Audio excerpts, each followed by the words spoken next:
What's up, everybody? Welcome back to another day, another video. Today's going to be kind of different as far as what this video is going to entail. I've done some work to the Honda. I've done some work to the panels we've been working on. So I've got these all sanded down. What I did was just Scotch-Brite them inside and out, and then I took some 600 on my DA and I've sanded it flat as I can without burning through. So this is one of the things I want to mention, where your textures, anything like that that builds up paint, when you clear it, it's going to look really crappy. Like you guys, if you guys didn't see the last video, go back and watch it and you'll see what I'm talking about. It's not slick. It's just a lot of layers of paint and it makes it look really shitty. So you're going to be really careful with how you sand, how far you sand it, because only you know how much clear you put on there. Whether you're a light painter or you're like me and you really put on the clear, you're going to know how much you put on just by how much you spray and how often you do this. So I sand it down to where I'm comfortable enough to where I know it's going to be flat enough for what I'm going to do, all the paint we're going to put on it. And when I clear it next, I won't have any issues with having to bury anything else. It's pretty much just going to be 3 or 4 more coats of clear, and I might have to wet sand and buff a little bit of dirt out of it, but that's it. So you want to get it in that fine line of it being smooth without burning through it, and also where you can actually put something over top of it if that's what you're doing. I could have, you know, if you're like this and you weren't putting anything on top of it, you would just sand it down flat, re-clean it, throw it back in the booth and re-clear it, but you want it to get it as smooth as possible. I don't know if you guys can see, but you see some of the kind of shiny spots like right there, they look kind of peely. That's because that's where I stopped. I didn't want to burn through this. I did on one edge, I'll show you guys here. This tiny edge right there was the only spot that I burnt through, which is fine because we're going to be adding artwork on top of this. So when I'm doing that, I'll first stick some purple or green in my little airbrush and I'll touch that up, that little spot right there, and then we'll go proceed on to airbrushing what we're going to put on these. I think it's going to really tie in everything, especially with the PlayStation theme here that we're going to be doing. It's going to really tie both of these in, and it's going to look great because when if you guys don't know, the PS5, when you turn it on, the middle, it's got a LED bar strip going on both sides of it. It lights up blue. So what we're going to be put on here is going to kind of tie that all in together along with the green and purple. So it's going to look really cool. But before we do, I want to show you guys what I did. Or, I mean, it's not much, but I'm in the process of doing to the Honda. And I think it's going to be really exciting. Like I said, I didn't want this channel to be another car building channel, but if you guys want to see this type of stuff, as far as what I'm going to do to it, I'll post tidbits here and there in each video so you guys can see the process. But I probably won't make just straight up videos of me building this thing and, you know, doing whatever I'm doing to it, because there's a million of those channels out there and I don't want to be another one. So what we got now is we got the Civic. It's on jack stands. I pretty much took all the wheels off of it. I finally got all my new tires in. So the tires are off where I work. They're going to get mounted and balanced tomorrow. So, and another thing is, today we just received another package for this car. But I'm more curious about what is underneath this rust. This is one of the things I'm going to be fixing on this car. When I first bought this car, I had noticed before I bought it that there was a line here. And this line indicates that somebody's masked this off and tried to burn in the clear on this edge without anybody knowing it. So my guess is this was repaired before, and then they just did a half-assed job with it. That's why it's coming back. So usually you're not able to fix rust, but being this is my own car and the way that I'm going to do it and what I want to do with this car, it's going to be all right because you're really not going to see it if I do what I'm going to do with it. So I'm really curious to see if this is all body filler underneath of it, or if it's actually bad metal work that somebody tried to patch in or whatever they did. And grind that off, take the bumper off of it. As you can see, the paint's peeling from where they tried to paint the bumper as well, but didn't take it off the car. Stuff like that. But this bumper's got a crack in it, and I'm still debating if I'm going to use this bumper or if I'm going to actually get a different one, because I don't want to deal with somebody's half-ass paint job. It just makes for more work. So I would have to strip it, so starting fresh might be a good idea. And these stock bumpers are pretty cheap if you go like aftermarket. You're really hard to find used, used, new. So I'm gonna grind this stuff down, and when I'm gonna do that, I stole some old metal from work. We had one of the body guys was putting on a quarter panel, so this is a piece that he was not going to use, so I stole it, and I'm gonna use it on this repair right here. But first I'm gonna grind this thing down and go get our package that we have today and open it up and show you guys what it is.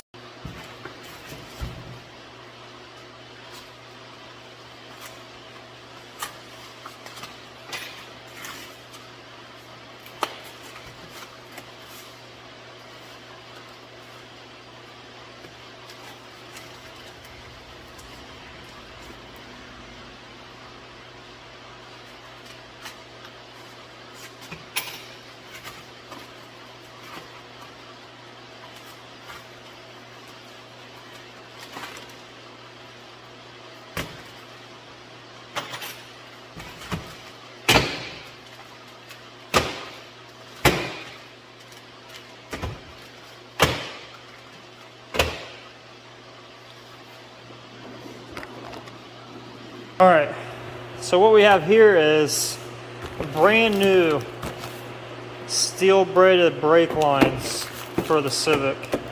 So everything's marked.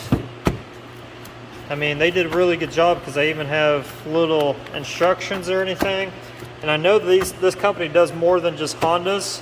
I got this off of eBay, so if you want to look up if you need steel braided lines, I'm pretty sure they custom make these per car.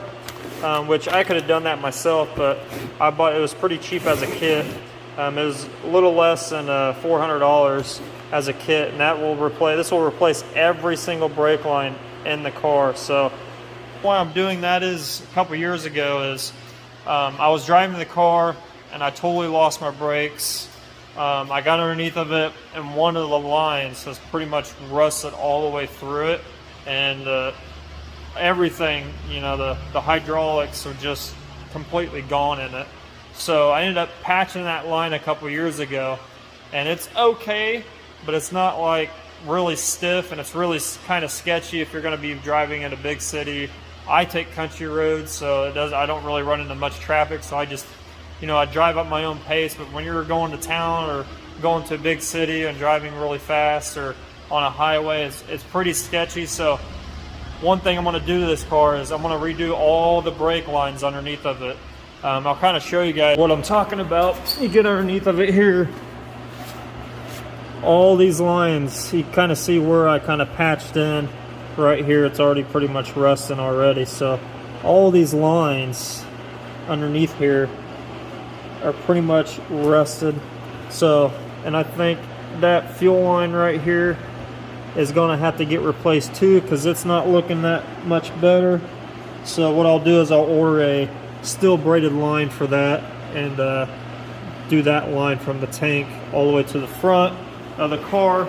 So just a little bit of stuff we're going to be doing. If you guys are interested in seeing some of that stuff, it's just pretty much mechanical things. So, but I'm going to show you guys what this metal looks like underneath this paint. I'm going to release this bumper on this side, and I'm going to grind it off real quick. So I'm going to turn the air compressor on, and I'm going to show you guys what's underneath this thing.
Alright, so the video cut off in between me grinding this down. I'm going to show you guys what it looks like. It's not really pretty, but this is what I got to.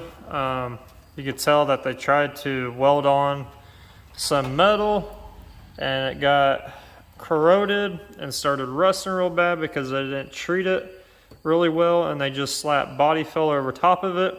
Luckily it wasn't really thick. They did a pretty decent job at applying the body filler, but they did a really bad job at prepping the metal, which was the main problem with this, I bet, from the start that they had. They just kind of half-assed, put glaze and body filler over it, trying to hide it up to sell it.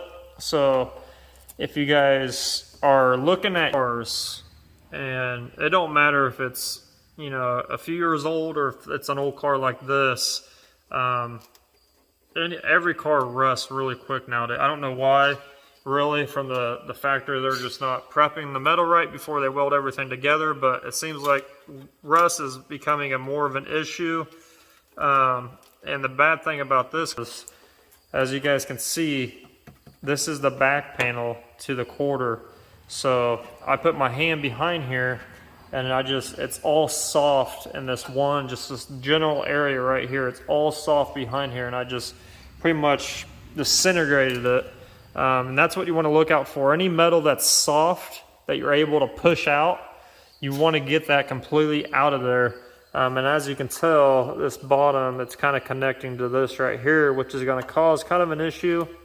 But you know how you can just feel how soft it is right there. I'm just pulling it off. So not only are we going to have to do we're going to have to do the inner quarter panel as well. And how I'm going to do this is kind of old school way with some panel bond. I'm not going to, since it's really bad metal and it's really old, if I do what I'm going to do, I can cut all this out. It don't really matter. But I'm going to fix it to where it's going to be factory. Then if I'm going to do what I'm going to do, I'm thinking about doing a fiberglass wide body on the quarter, just to kind of reason of cutting this out and not have to worry about it. But I kind of want it to be factory underneath as well still. I want to do it right. So I'm thinking I'm going to patch this stuff in. I'm not going to weld it in since it's already pretty much bad metal. I'm going to cut the rest of this out. And obviously underneath of it, I'm going to cut all the bad stuff out to where it's not soft anymore.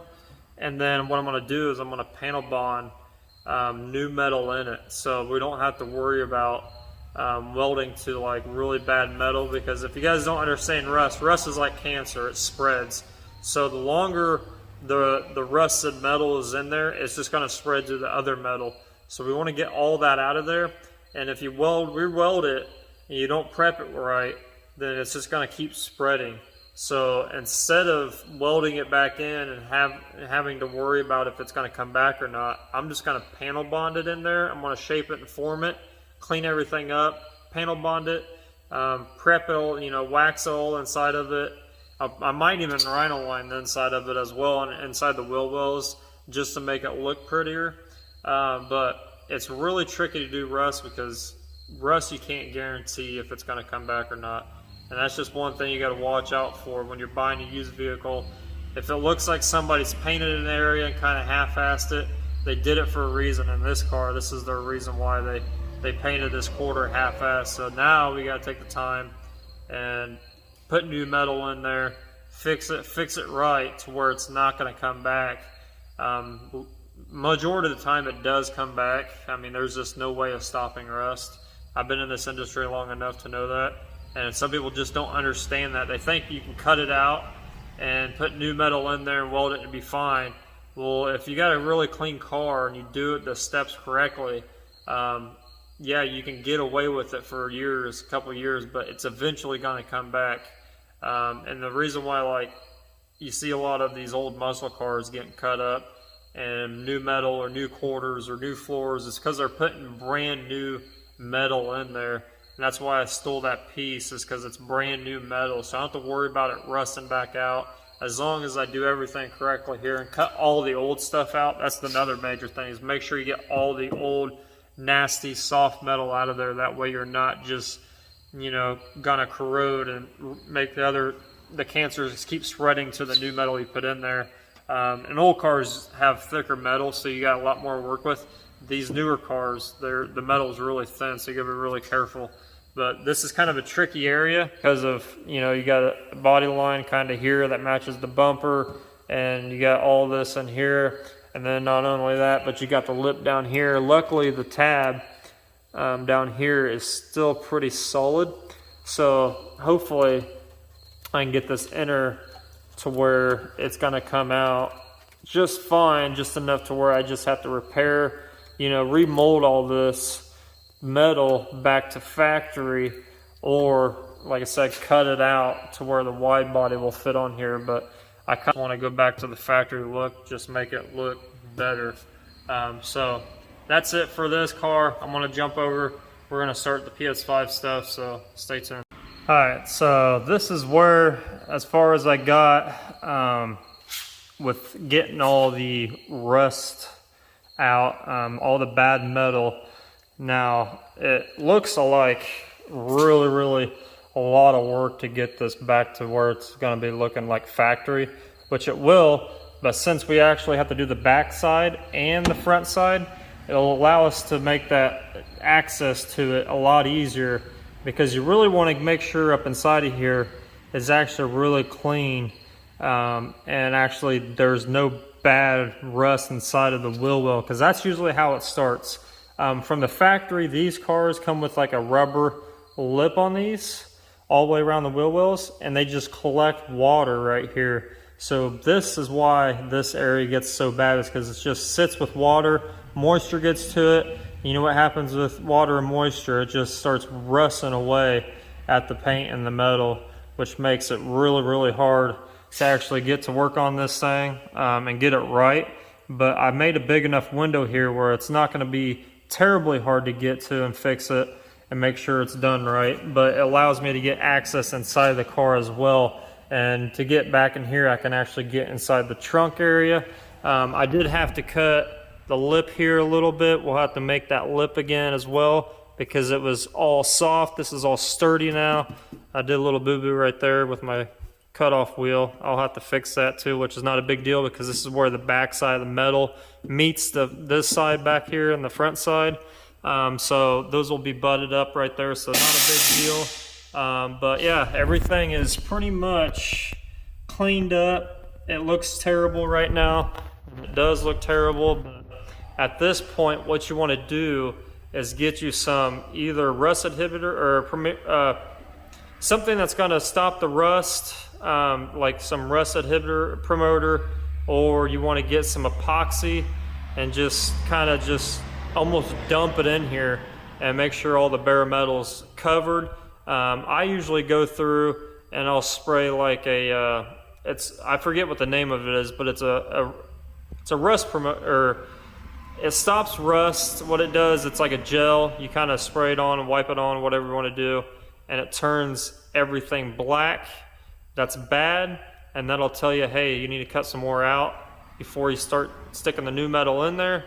And then after that, I'll sand that off, and then I'll put epoxy on it until we get to the point where I can actually work on this and fix it. So epoxy is really good. Because it allows you to work at your own pace. It does take a little bit longer to dry, but I could put epoxy on this, let it sit for a few, weeks, months, whatever I get back to working on this, and I don't have to worry about anything. So a really good epoxy, you want to make sure it's like a 2K epoxy. You can actually just wipe it on at this point. You don't really need to spray it unless you really want to get inside there and spray it really well. But make sure you get some type of rust stopper. I don't know, I can't really talk today. I don't know what my problem is, but it's a rust preventer is what it is. I don't really know off the top of my head. I don't have it on me right now, so when I get it, I'll show you guys what I'm talking about. It's like a jelly substance, and I know that it's a spray can form as well, but either one will work, and you just let it sit on there for 24 hours or whatever, and anything that's bad or anything that's rusted, it will turn the metal black. And it's an indicator saying, hey, get me out of here before you start putting the metal back in. And then you can sand it off, grind it off, whatever you want to do. And then you can put your epoxy primer on there, cover all your bare metal. And then once you go back to doing the bodywork part of it, you can grind the areas back down the metal where you need to, and then do your stuff and move on to the next process. But like I said, I'm not going to be welding anything back in here because I don't want anything causing this to start having that rust come back again. So I'm going to be panel bonding pieces in here, and panel bond is really tough stuff. Use a lot of panel bond when we do, back in the day when we did custom jobs like molding on fiberglass to the bodies, any type of really something that needs to be bonded together, whether it's plastic against metal, metal against metal, fiberglass against metal. I've seen people take wood stuff and place it on metal. It sticks to it really well. Panel bond, a really good panel bond will bond this thing up really nicely. And we're just going to use it as a backing and put it in the backside. That way we can do our any type of body work over top of it. We'll probably add some fiberglass, a little bit of fiberglass in there as too, because fiberglass gets really hard.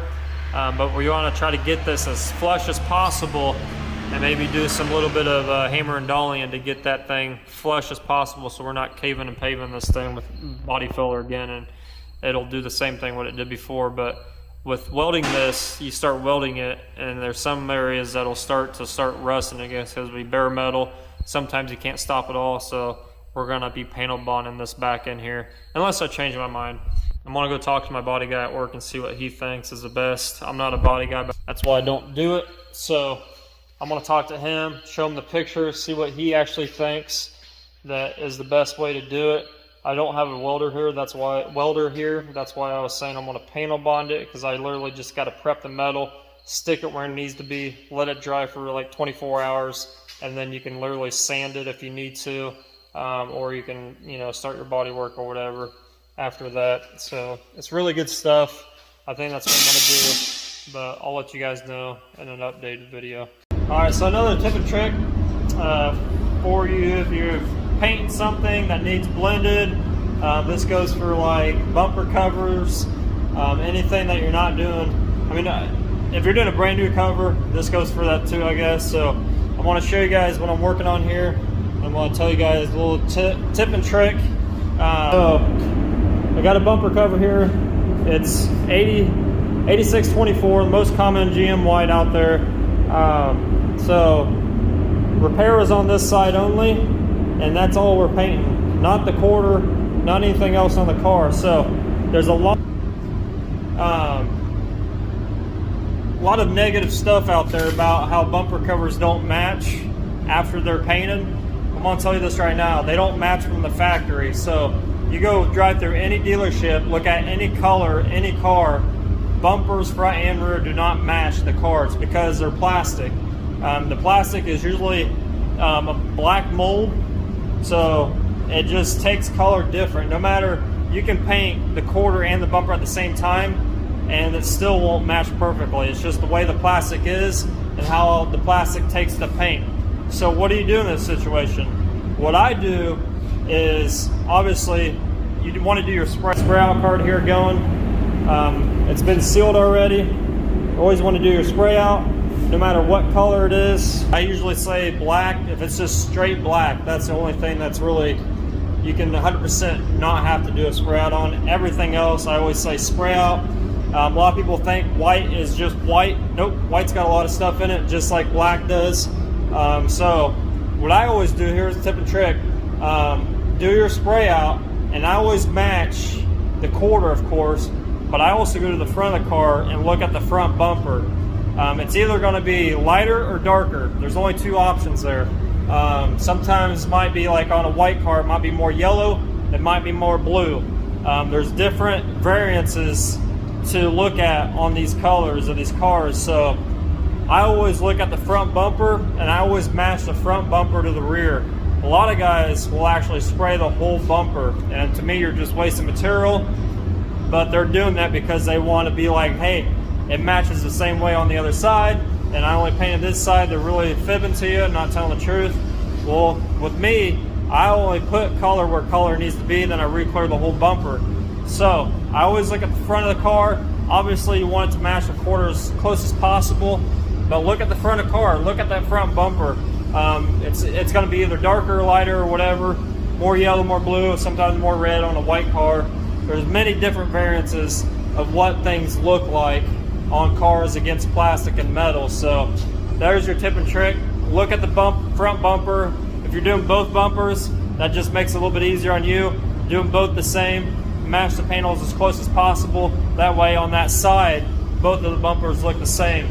And that way you don't have to worry about, well, the customer stating that even though it's close, it's a different type of shade compared to the front bumper.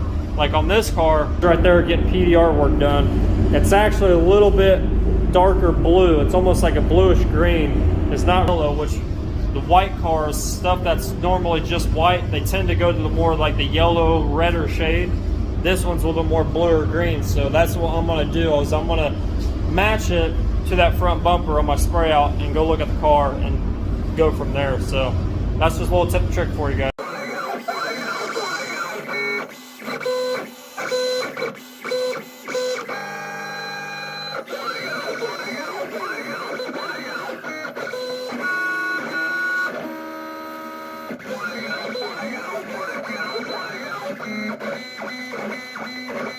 So this is what I've got cut out here. Cut this all on my 32-inch vinyl plotter. I use a US cutter. I think it's USC2 is the model number on it. So what we're going to be doing here is, this is going to go on one. I haven't decided whether I'm going to put which on which, but I think I'm going to put this one on the front, which should be this right here. And then the bottom, or the back side of this one, it's going to have this kind of like in the middle, and then I'm going to put this as an overlay on top of it. I'll probably put this on first and then the PlayStation one on, because I want to try to get this outline the way I want it. So both of these are going to have to go on there first to do that. So I wanted to lay this one on there first, lay that one on there next, and then I'll explain what I'm going to do color-wise and what I'm going to do here for you guys. So this is with the stickers on, or the vinyl. On this one, we're going to do the PlayStation first, just because of the way I want it to look. So we'll completely get this PlayStation done, and then what I'll do is I'll add the PS5 one as an overlay on top of it after we get this done and ripped off. Because this one is going to be a negative mask, or a positive mask, that we're going to be doing a negative painting around it to make it kind of glow. And then on the button side, we're going to do the same exact thing on everything, but this one's going to be a little bit more different. It's going to be the same colors and concept, but this one's going to have like electricity going through all the buttons, which is really going to make it cool. It's not going to really, I don't want to cover completely, just fill all this in. I kind of want to make it look like kind of like a neon sign. So what I'm going to do first is I'm going to start out with just plain old white, over reduced, and I'm going to go around, and I'm just going to go around all the edges. I'm not going to just blast this thing and fill it in, because I want it to have that glow. So I'll be going all the way around the edges multiple times. Same way with this one, I'm going to be doing all the edges around the circles. To kind of have that mist going around the outside of the buttons. I'm not going to really fill it in. I'm just going to kind of let the overspray hit around it. And then I'll do the electric thing around it when I get done doing that. And then I'm going to go back in. The color we'll be using is either, I haven't decided yet which one, but it'll probably be this one, what I'm going to. I'm going to try to make this, and I'm going to make this into like a candy, really over reduce it. And the way I'm going to do that with is going to be using trans neb with this, just a little couple drops, and over reduce it. And we'll come back in here and we're going to just kind of go over the whole thing like we did with the white. And then if I need to at the end of it, I can go back over it with a little bit over reduced white to make it kind of pop, to give it kind of that neon sign look to where it's really bright on the edges. And make it glow. And then, like I said, I'll get that done. I'll rip this off, and then I'll put the PS5 one down and do the same exact thing. It's just going to be in the negative on the outside of it rather than the positive like these are. So not very complicated work to do, but with this, it's going to be really just ties everything together really well. And I think with the blue, since if you guys don't have a PS5 or you haven't seen one in person, when you turn the console on, it actually lights up. It's got LEDs down the middle of it on both sides that lights up blue. So, and PlayStation always goes towards that blue side. So that's why I'm choosing blue to do this. It's just gonna complicate. It's gonna really match well, not complicate. I don't know why I said that, but it's gonna really match well with the green and the purple. And then with a little bit of blue on it, I think it's going to really mash together really, really well. It's going to complement it, not complicate it. So, but yeah, I'm going to put you guys on a tripod and get you guys on a time lapse, and we're going to get this thing done.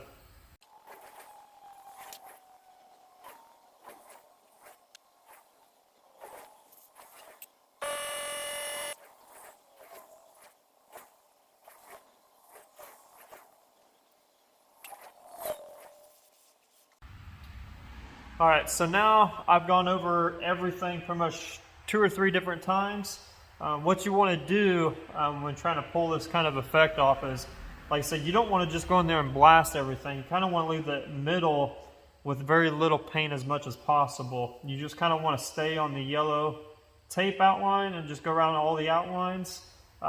This white's pretty over reduced because I'm using a little bit over a lower air pressure, so I need to reduce it more to get it to come out and be smooth, because like I said, I don't want all the overspray just to cover this whole thing up, so I'm using really light air pressure in the process of doing this. And then what I'm going to go do now is I'm going to go through and I'm going to pick a couple areas that I want it to be brighter than the other areas to give it kind of that more of that richness color. So I'm going to pick a couple areas through here. I'm just going to go through here and start brightening some of this stuff up just a little bit more. And then we'll put some blue in here, and we'll get some color on this.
All right, so that's it. I'm not going to go any more further, because what I'm going to do, if I keep going, it's just going to white the whole thing out, and that's not what I want. So from here, I'm actually going to switch to the blue color. I'm going to finish this up. I'm not going to do anything with this side right now, because I'm going to have to do that other overlay. So I'm going to finish this up with the blue, put that other on, go through the white, and then want to finish this one and do the blue at the same time. Alright, so I went ahead and mixed up my blue. I ended up going with the KK04, just making a straight candy. Just a little bit over reducing so I can go over it and go over it. This is the color that we're looking at right here once it's fully covered, but we're not going to actually do that. We're going to let that white kind of shine through just a little bit. And some of the areas we're going to dark out completely. Other areas we're going to let that white come through to make kind of like that neon sign look. So we're going to get to going through this, and you guys will see once it's done.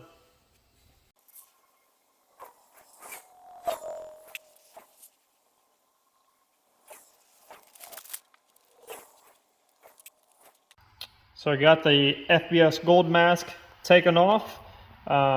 Don't worry about this line, it's just from where the adhesive on the tape just peeled and made it a little bit glossy. That'll go away once we clean it and clear it. So the next part is to put the PS5 over top of this and do the outside just like we did this side. And then obviously I'm gonna do all that in white. And then I'm gonna go around with the white as well around here to kind of make a little bit of pop in certain spots. And then we'll finish the lightning kind of bolts over on this side. And then we'll do the blue all over again. And then I might throw in a different kind of blue, another candy blue, to kind of offset, make it kind of look like there's two different blues, make them lighter and darker. This is a really light, kind of really light blue. Looks really cool, especially when it's clear, it'll really pop. But I want to put that sticker on the PS5, and then we'll go over with everything with white on that and work our way up and get this thing done.